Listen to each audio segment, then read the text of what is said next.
mis berrinches histórico-políticos, ambientales y energéticos. Bueno, entonces estamos hoy a 28, o sea, 28, hoy nos separen por la esquina de Avenida Hidalgo y Reforma.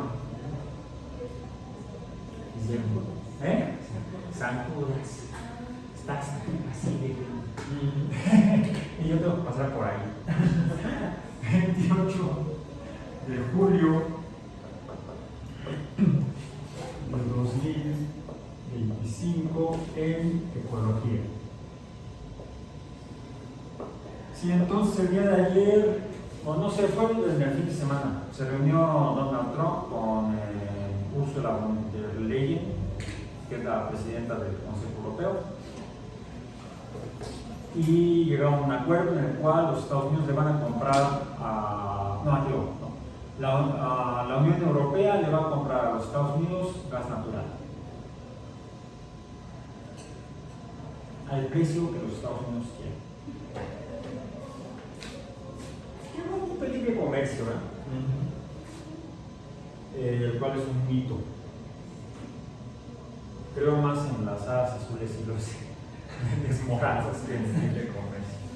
Ok, bueno, entonces hoy estamos a 28 de julio y vamos a revisar rápidamente dos temáticas de nuestra última unidad del programa del curso, que son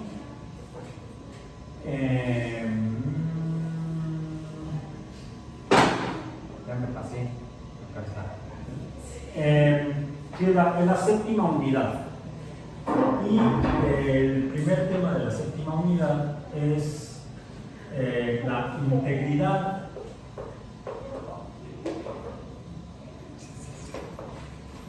según lo que dice el programa oficial del curso, la integridad ecológica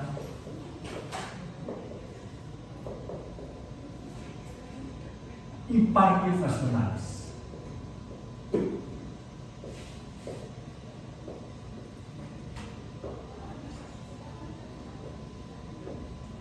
Como recordamos, este concepto ya lo abordamos, parques nacionales, y vimos que es un concepto ya, vamos a decir, anacrónico, aunque todavía vigente en México como figura jurídica para la protección de ecosistemas.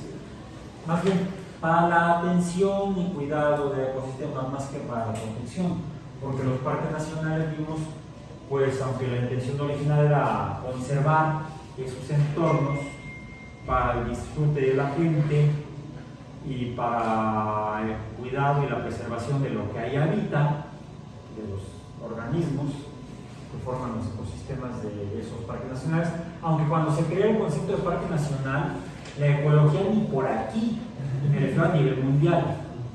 Ya recordamos que esos fueron el primer parque nacional a nivel mundial, fue creado por el presidente Ulysses Grant en la década de 1880, si no me equivoco, si no ahí revisamos el dato. En aquel momento tenía de hecho pocas décadas de fundarse ya formalmente la biología como ciencia, después de la publicación de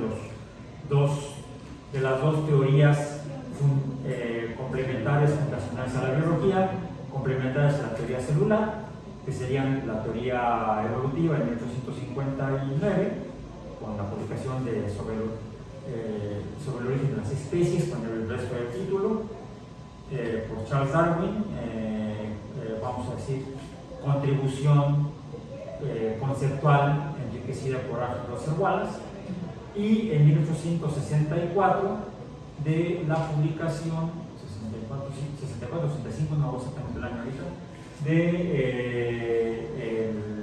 el trabajo sobre hibridación de las plantas de Gregor Mendel. Esas tres teorías fundan a la biología como ciencia, como una ciencia natural, ya no solamente como naturalismo, como el estudio de los seres vivos. Pero para llegar a la ecología todavía le colgaban por lo menos 80, me refiero a la década de la cual aparentemente Grant crea el primer parque nacional en los Estados Unidos, y es Venustiano Carranza quien en la segunda década del siglo XIX, del siglo XX, perdón, ya estoy perdido en siglos, en la segunda década del siglo XX, durante el periodo del intermedio de la Revolución Mexicana, siendo presidente Venustiano Carranza, crea el primer parque nacional en México con esa intención de cuidar la naturaleza, típicamente los bosques. Pero ¿cuáles bosques? En México precisamente son bosques de coníferas, de pino encino, como el Yellowstone lo fue en los Estados Unidos, los primeros lugares naturales protegidos mediante el concepto de parque nacional. La ecología surge como ciencia ya formalmente en la segunda década del siglo XX. O sea, 40 años después de la creación del primer parque nacional en los Estados Unidos y una década después de la creación del primer parque nacional en México. Es una disciplina que se va construyendo a lo largo del siglo XX, y quizás es por eso que esas intenciones para cuidar los ecosistemas, no ni siquiera el concepto de ecosistema tampoco existía por lo mismo, de la naturaleza, cuidar el bosque, la naturaleza, los árboles, pues costó trabajo. En algunos casos tuvo éxito, en otros no tanto, como el mismo Yellowstone. Llegaban a extinguir a los lobos de Yellowstone por la cacería indiscriminada, y en México llegamos al extremo de urbanizar parques nacionales como de los remedios. Es por eso que mencionamos, ¿vale? Es por eso que, como mencionamos, en México se crearon otras figuras jurídicas adicionales al parque nacional. Además de los parques nacionales, se crearon en la ley mexicana en materia ambiental, para no errar, estoy buscando la nota, lo que serían las áreas naturales protegidas.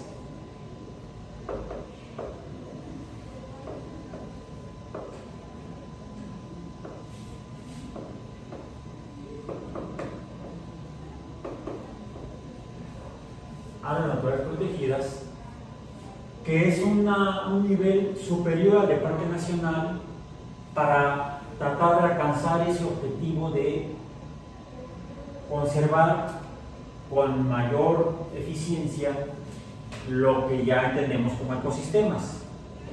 Recordamos cuando les pregunté cuánto costaría un estudio básico, bueno, estudiar los principios o lo más quizá más relevante de los parques nacionales, ¿no? de los ecosistemas en México.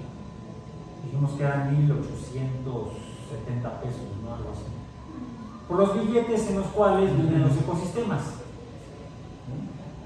Ahí observamos diferentes ecosistemas. Vamos a ponerlos acá. Ecosistemas.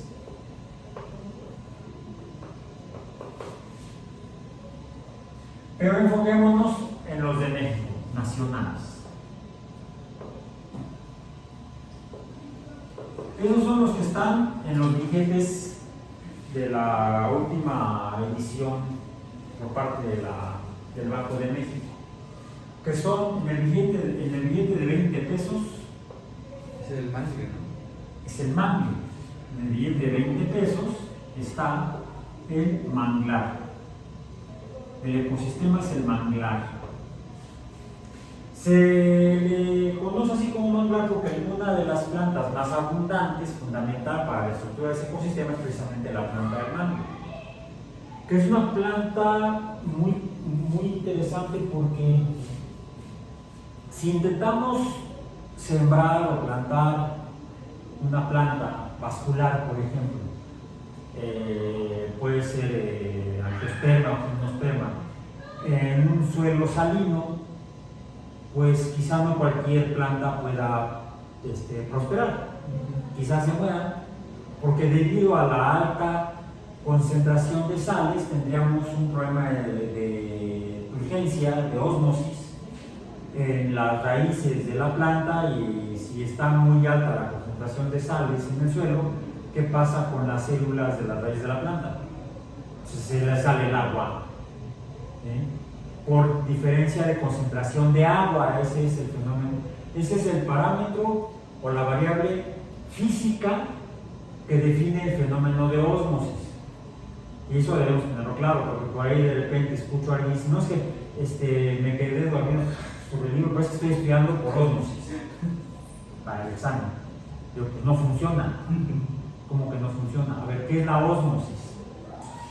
La ósmosis, vamos a poner aquí así.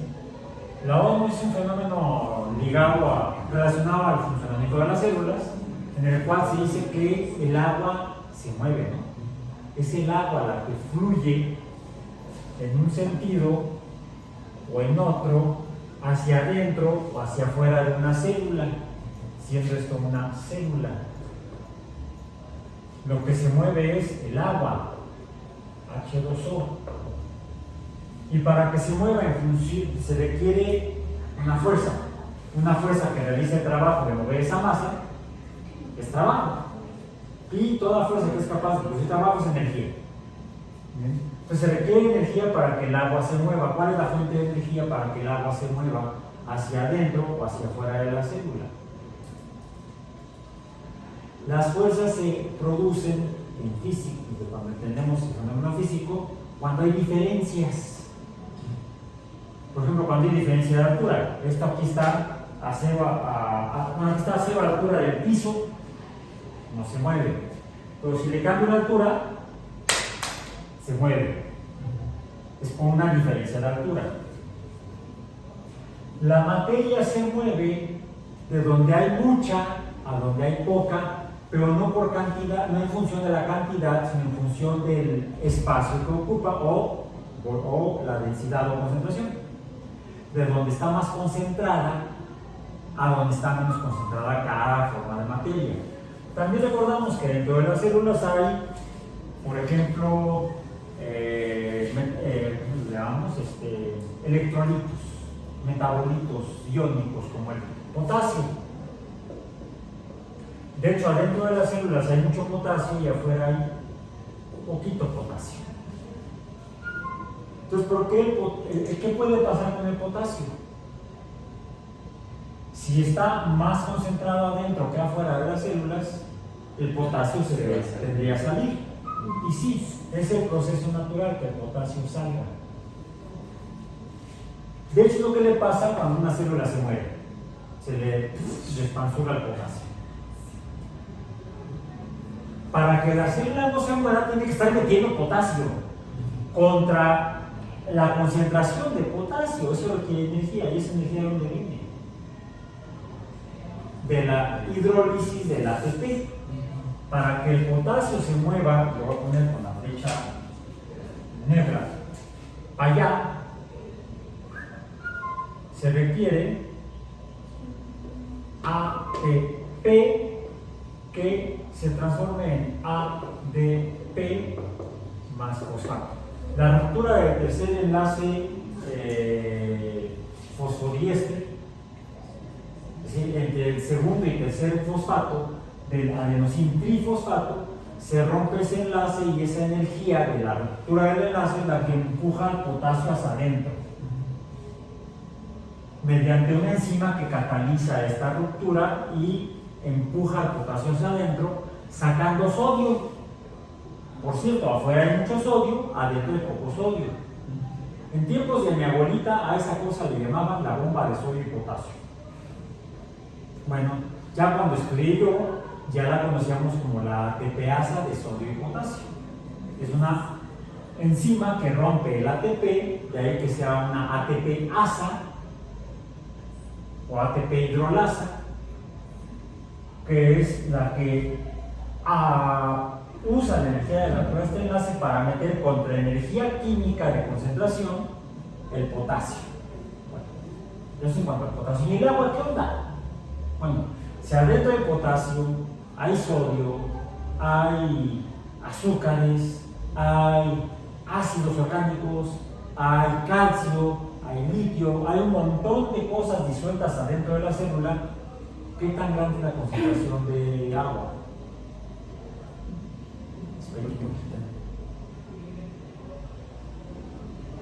Entonces, la célula necesita regular la entrada y salida de agua. Y ese fenómeno se llama ósmosis. Este fenómeno de entrada y salida de agua es la ósmosis. Y el agua es importante porque es donde están disueltos todos los metabolitos. Si no hay agua, no hay que se disuelvan los metabolitos y la célula se muere. Por eso, si se le sale el agua a la célula se seca y se muere. Pero también, si se le mete demasiada agua, pues eso va a modificar las concentraciones, las reacciones químicas, metabólicas, depende de la concentración de los reactivos, de los metabolitos, y también la homeostasis se perturba. Es más, si se le mete demasiada agua, se revienta. Es una técnica para obtener membranas para estudiarlas.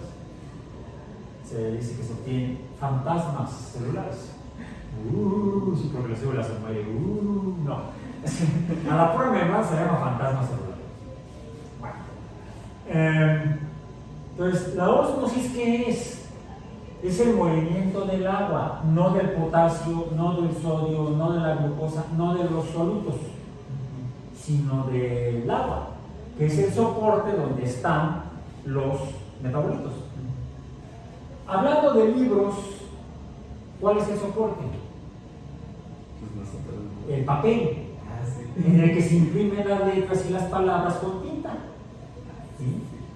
Entonces, si alguien estudia por ósmosis, ¿se le van a meter las palabras que vienen en los libros? No, se le metería el papel. No funciona estudiar por ósmosis.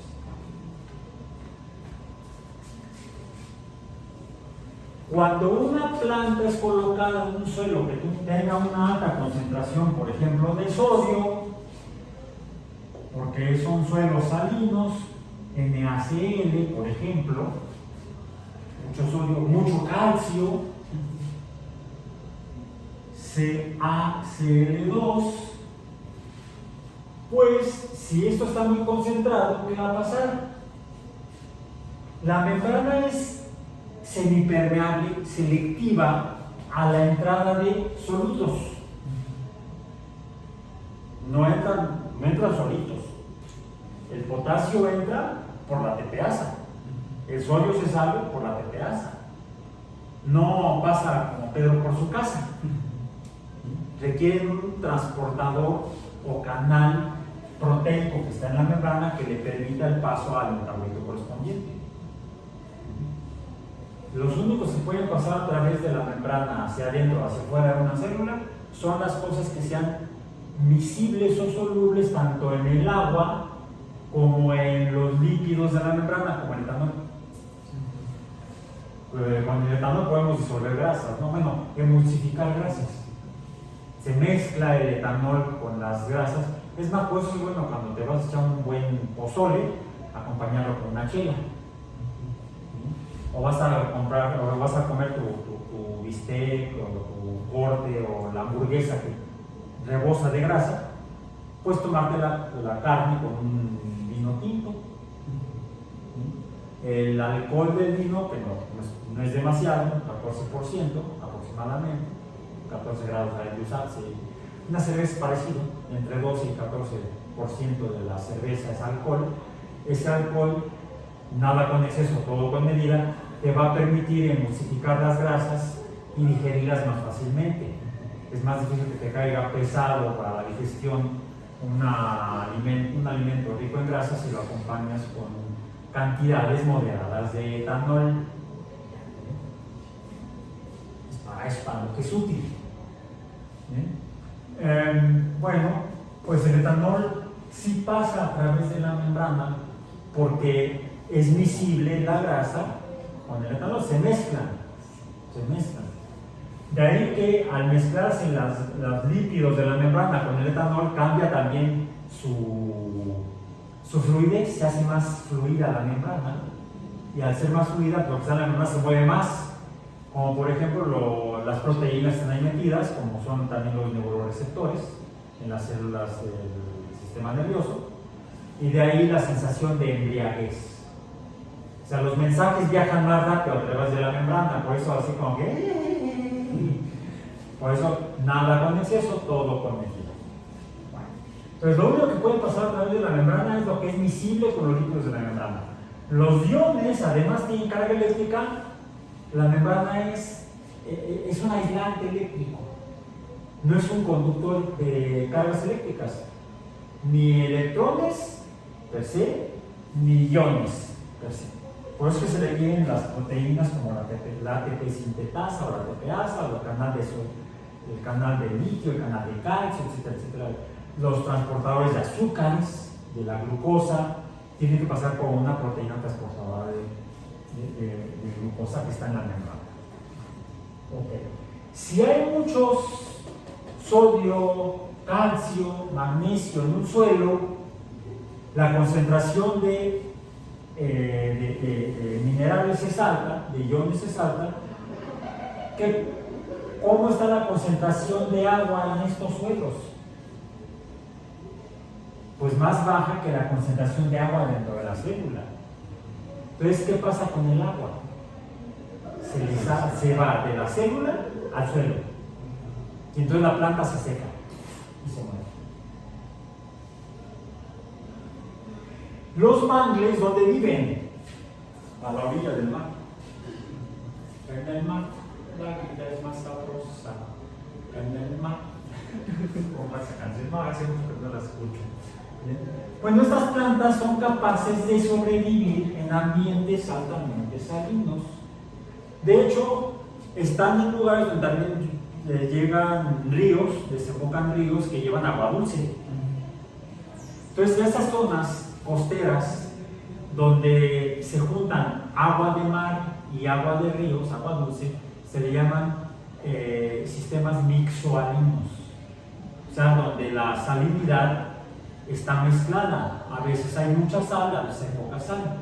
Y el mangle ha sobrevivido en ese ambiente. Ha sido una planta seleccionada junto con otras que forman los sistemas de los manglares. Y son fundamentales para la integridad de ese ecosistema. Si uno retira los mangles de la costa, de la playa, para hacer un destino turístico hotelero, le dan la mano. Y el manglar a su vez es un sistema que, como bosque de mangle, puede recibir cantidades importantes de agua, no importa de dónde vengan, de tierra o de mar. Son como esponjas y además estabilizan el suelo. De ahí que, ¿dónde están los mangles? En el caso de México, en costas que recurrentemente reciben huracanes, tormentas tropicales, a donde vienen las marejadas, y el mangle se convierte en un amortiguador de la marejada, de modo que el impacto de la masa de agua tierra adentro se ve minimizado.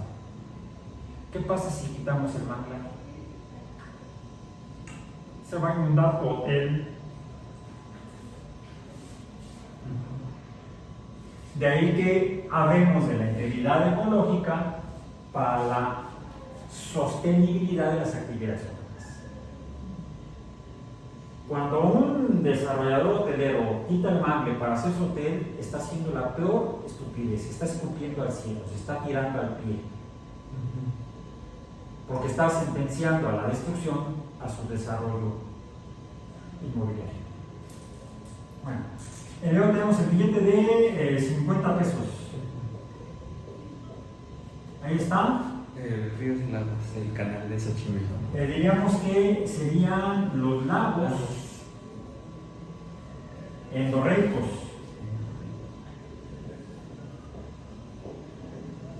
Como el ecosistema del lago de Texcoco y lo que queda de él. Que estamos tratando de recuperarlo mediante un decreto que designa a este remanente del lago endorreico área natural protegida. Hay una relación igual entre esto y esto. De ahí que, por ejemplo, tengamos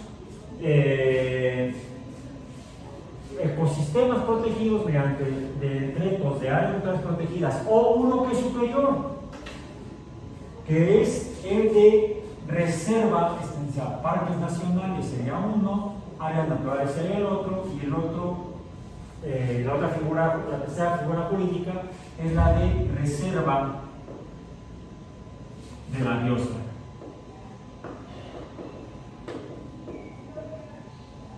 Donde la biosfera es toda la cubierta del planeta Tierra donde hay vida, sin importar la naturaleza del sustrato, si es continental, si son islas, si es marítimo, incluso si es aéreo o incluso si es subterráneo, donde haya vida en la superficie, sobre la Tierra, será la biosfera.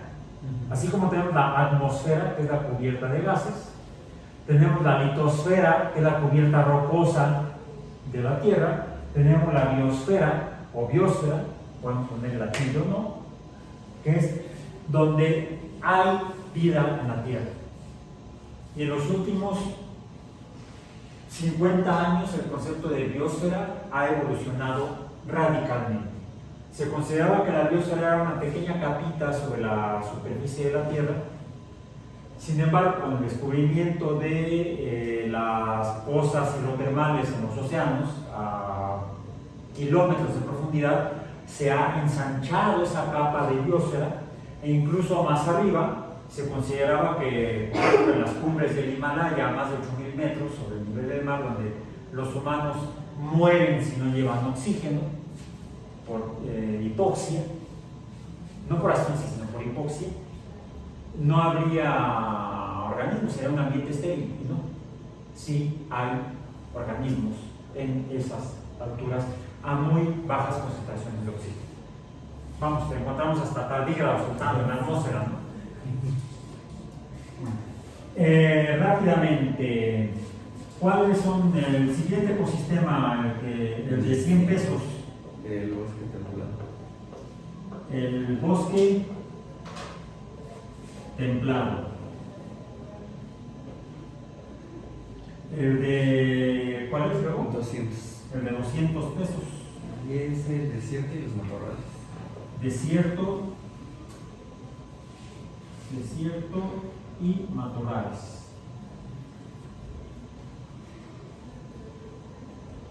El de 500. Ahí son costas.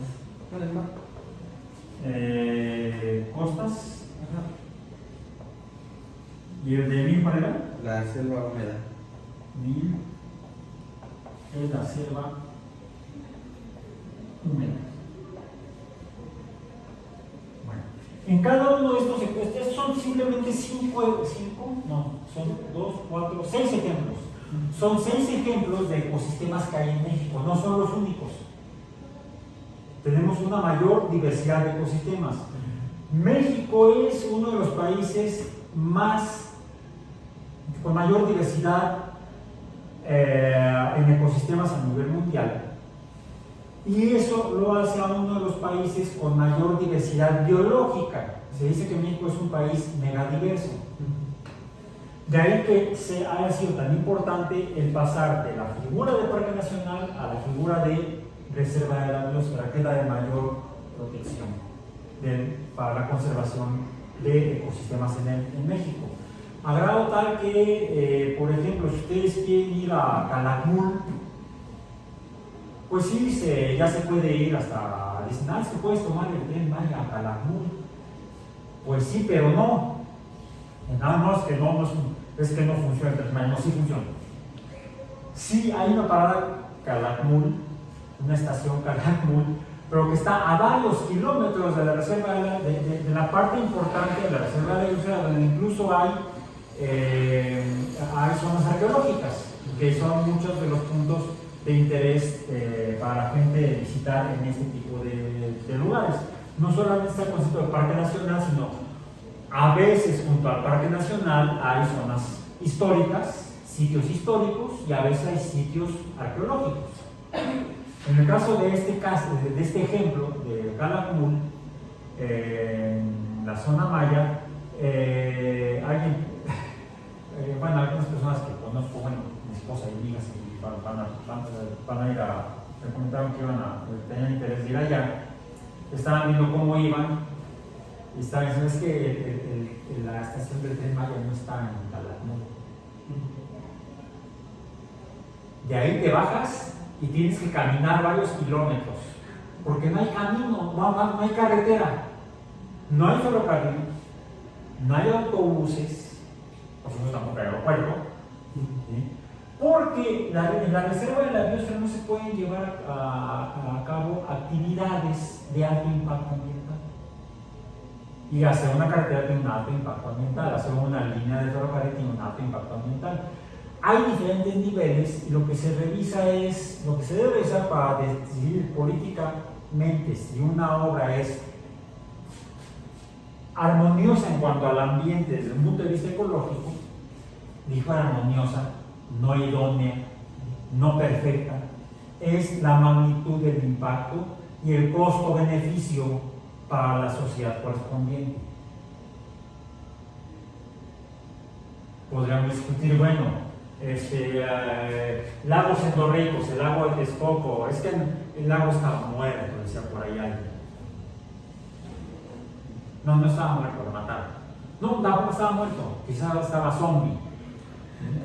La prueba es que en esta última temporada de lluvias se ha recuperado mucho de los humedales y de los cuerpos de agua que hubo antes de que se intentara absurdamente hacer un aeropuerto en la parte más profunda del lago de Texcoco, pero del remanente del lago de Texcoco.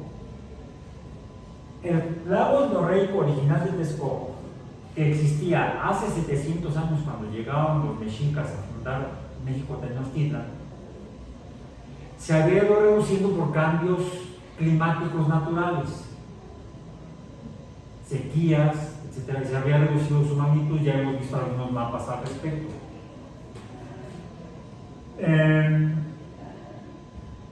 Pero permanecía. Cuando se da el conflicto entre los castellanos y los mexicas y terminan los castellanos derrotando y tomando la ciudad de México Tenochtitlan en 1521 y empiezan a construir su ciudad, la nueva Ciudad de México, pues cada temporada de lluvias, lo estamos viendo últimamente, no había viaducto ni periférico, pero se inundaba lo que había en Ciudad de México. Entonces, con el tiempo, para evitar o tratar de mitigar la inundación de la ciudad que estaban construyendo los novohispanos, tuvieron a buscar la manera de sacar el agua que caía, que se escurría durante la temporada de lluvias, y se empezaron a hacer obras hidráulicas para sacar el agua del lago. Y eso aceleró el proceso que normalmente ocurre en cualquier cuerpo de agua endorreico, que desde un punto de vista ecológico, de evolución de ecosistemas, los lagos tienden a secarse. Pueden formarse en otro lugar, por fenómenos climáticos y geológicos, por modificación del terreno, puede haber mayor aportación de agua puede ser por cauces de ríos, a veces son lagunas en las costas, lagunas costeras, pero estos no son sistemas estáticos permanentes, van evolucionando de manera geobiológica, porque también tenemos crecimiento de plantas, por ejemplo, donde hay agua, llegan organismos, ahí viven, crecen y mueren, y lo que muere, ¿qué sucede? Pues así queda, y forma suelo. Entonces puede incrementarse el suelo en el lecho de un lago hasta que llega a ser mayor la masa del suelo que la cubierta del cuerpo de agua. A este proceso en los lagos se llama eutroficación. Los lagos se secan de manera natural por eutroficación. En el caso del lago de Texcoco no fue eutroficación, fueron obras humanas las que fueron extrayendo el agua del lago, o las aguas del lago, porque no nada más era un tipo de agua, había agua dulce, había agua salada, vamos a decir, salina, salobre, de los tres tipos, y se fueron reduciendo las masas de agua, incrementando la superficie donde se fueron poblando los diferentes lugares. Pero dado los procesos climáticos y meteorológicos, las precipitaciones pluviales siguen aportando agua a la cuenca donde se había formado el lago. De ahí que si pusiste ahí tu casita se va a inundar. Si hiciste el viaducto se va a inundar. Si haces un aeropuerto se va a inundar. Bien, bueno. Habría entonces un argumento natural, geoclimático y meteorológico por el cual no hacer un aeropuerto en ese lugar, se va a inundar. Y no solo eso, ese cuerpo de agua, lago endorreico, era a su vez un ecosistema al cual incluso especies migratorias, tanto de aves como de mamíferos y reptiles, acudían para aprovechar el agua como factor ecológico. Era un ecosistema del cual dependían diferentes especies, y con la reducción de las masas de agua, de los cuerpos de agua del original lago endorreico, fue modificándose la población de especies de todos tipos. Hubo desaparición de especies, y haber terminado de secar eso hubiera dado lugar a una desaparición y quizá extinción de especies, incluso especies que son endémicas del lugar. Lo cual implicaría un costo ecológico muy alto, más allá de las comunidades humanas que dependían de la presencia del agua para sus actividades económicas: producción agrícola, producción pecuaria, producción de otro tipo de fuentes hasta de alimentos, como huevas de mosquitos, como alga espirulina. El tener ese ecosistema permitía el desarrollo de actividades económicas a las comunidades locales. La destrucción o la eliminación de los últimos remanentes del lago endorreico, que iba a dar lugar a la desaparición de esos factores económicos para las comunidades que ahí habitaban, por lo cual el impacto económico y social también iba a ser alto. ¿Y el beneficio cuál iba a ser? Se los dejo de tarea. Se ha querido comparar esa obra con el desarrollo de un ferrocarril de más de 1500 kilómetros en un territorio mucho más amplio y que no ocupa todo el territorio. Se ubica en un corredor, que es donde se tira la línea de ferrocarril. ¿Cuál es el impacto? Es diferente. ¿Cuál es el beneficio? Este balance costo como impacto, beneficio, tanto al ecosistema como a las sociedades humanas, es el que se debe tomar en cuenta para decidir si se lleva a cabo una obra o no. No es protegerlo, no, nadie toca, y tampoco es, pues estaba muerto. Ninguna de las dos. Desde un punto de vista de la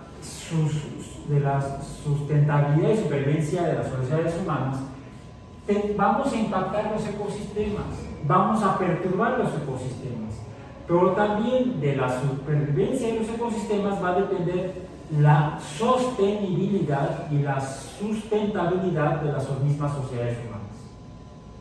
Si acabamos con el ecosistema, vamos a acabar con la posibilidad de supervivencia de la población humana que de ese ecosistema depende. Y es ese balance que debemos considerar. De ahí que hay lugares donde se pueden llevar a cabo actividades económicas y lugares donde no. Bueno, sí, de muy bajo impacto, actividades turísticas ya de veras de muy bajo impacto, en donde van grupos pequeños de personas a recorrer, conocer, educarse, tanto de aspectos biológicos, ecológicos, como históricos, arqueológicos, etc. Entonces, se tiene que hacer este balance completo. Y con eso terminamos el día de hoy. Ya no me dio tiempo de abordar el segundo tema, pero este lo vamos a abordar extra clase, que es el de, porque además sí está medio difícil hacerlo en terreno aquí, porque es el tema de la importancia de los suelos en la integridad del ecosistema. Les digo, tenemos que cuidar en estos el suelo, que es de lo que depende el ciclo biológico de cada ecosistema. Hagan una revisión, por favor, de los documentos que tenemos de los diferentes tipos de suelo y traten de identificar cuáles son los tipos de suelos y las diferencias entre estos 6 ecosistemas. ¿Cómo es el suelo en el manglar? ¿Cómo es el suelo en los lagos endorreicos y los ecosistemas asociados? ¿Cómo es el suelo en el bosque templado? ¿Cómo es el suelo en el desierto y los matorrales? ¿Cómo es el suelo en las costas? ¿Y cómo es el suelo en la selva húmeda? ¿En qué se parecen y en qué son más diferentes? Nos vemos el miércoles.